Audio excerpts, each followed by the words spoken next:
আমি এখানে রান্নার জন্য কিছু ইঁচড় নিয়েছি, কয়েক পিস বড় সাইজের চিংড়ি মাছ নিয়েছি, আর একটা আলুকে আমি ছোট ছোট করে পিস করে কেটে নিয়েছি। তো প্রথমে যেটা করতে হবে, ইঁচড়টাকে একটু সামান্য হলুদ আর লবণ দিয়ে সিদ্ধ করে নিতে হবে। দিয়ে দিলাম পর্যাপ্ত সরিষার তেল। এরপর আমি এর ভিতর দিয়ে দিব কেটে রাখা সেই ছোট ছোট করে কেটে রাখা আলু। এখন আমি এই আলুগুলোকে সুন্দরভাবে লাল লাল করে ভেজে উঠিয়ে নিব।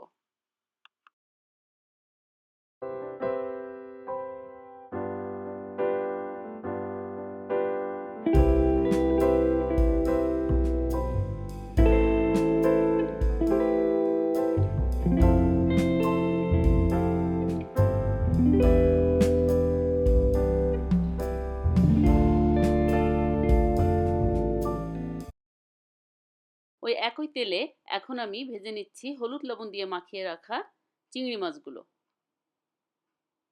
চিংড়ি মাছগুলো কড়া করে ভাজবো না, হালকা করে চিংড়ি মাছগুলো ভাজতে হবে।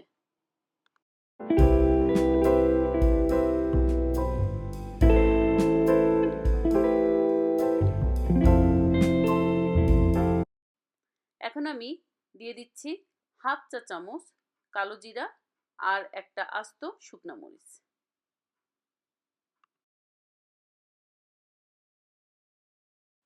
যখন এই কালো জিরের থেকে একটা সুন্দর স্মেল বের হবে, মানে ভাজা ভাজা মতো হয়ে আসবে, তখন আমি এর ভিতর দিয়ে দিচ্ছি 2 টেবিল চামচের মতো পেঁয়াজ বাটা।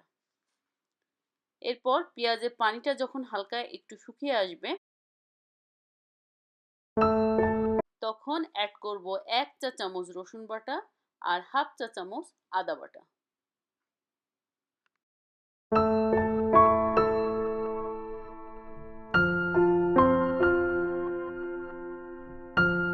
এখন আমি এর ভিতরে অ্যাড করে দিচ্ছি হাফ চা চামচ জিরার গুঁড়া আর হাফ চা চামচ ধনিয়া গুঁড়া।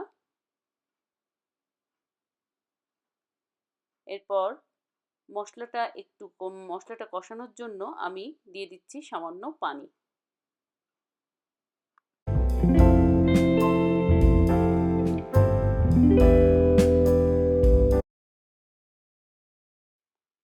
তো মশলাটা নাড়তে নাড়তে এই পর্যায়ে আমি দিয়ে দিব স্বাদ মতো লবণ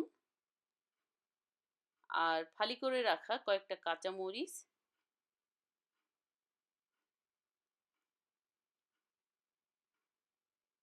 আর দিয়ে দিচ্ছি সিদ্ধ করে রাখা এঁচড় আর ভেজে রাখা আলু।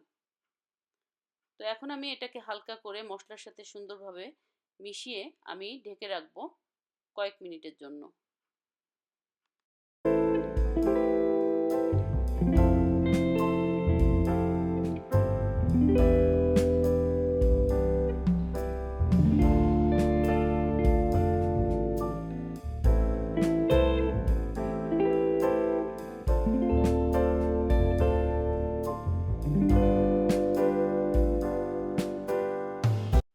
এখন আমি এই পর্যায়ে দিয়ে দিচ্ছি সামান্য একটু গরম মশলা আর সামান্য একটু চিনি। চিনিটা কিন্তু অপশনাল, তবে চিনিটা দিলে একটু টেস্টটা একটু ভিন্ন লাগে, ভালো লাগে।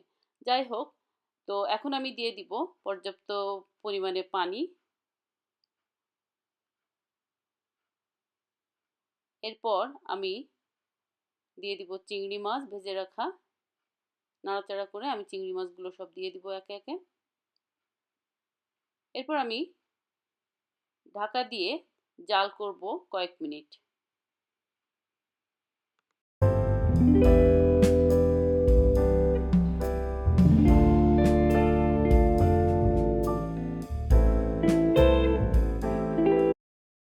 এখন আমি ঢাকনাটা খুলে আমি দিয়ে দিচ্ছি টেলে রাখা জিরার গুঁড়া, মানে ভেজে রাখা জিরা গুঁড়া, আর দিয়ে দিব কিছু ধনিয়া পাতা কুচি। তো এখন একটু নাড়াচাড়া করে আমি ঢেকে 2 মিনিট মতো জাল দিব, তারপর আমি চুলাটা অফ করে দিব। এরপর পরিবেশন করার পালা। ব্যাস, এই যে আমার রান্না শেষ। তো যারা নতুন প্লিজ আমাকে সাবস্ক্রাইব করবেন আর একটা লাইক দিবেন, কমেন্ট করবেন। আল্লাহ হাফেজ, বাই বাই।